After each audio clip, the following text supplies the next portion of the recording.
There comes a time in just about any painting job when you have to do some wall patching and repair.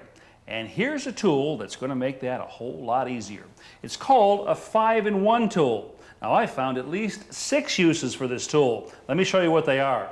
This edge right here is ideal for scraping out loose material and removing high spots, like this. This point right here is used for cleaning out and widening cracks before you patch them. The long edge right here is also a putty knife. This hole right here serves as a nail puller. The side right here is ideal for opening paint cans.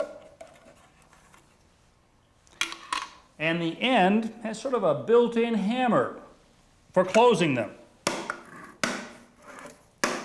And finally, this curved surface can be used to squeegee excess paint out of rollers before you rinse them.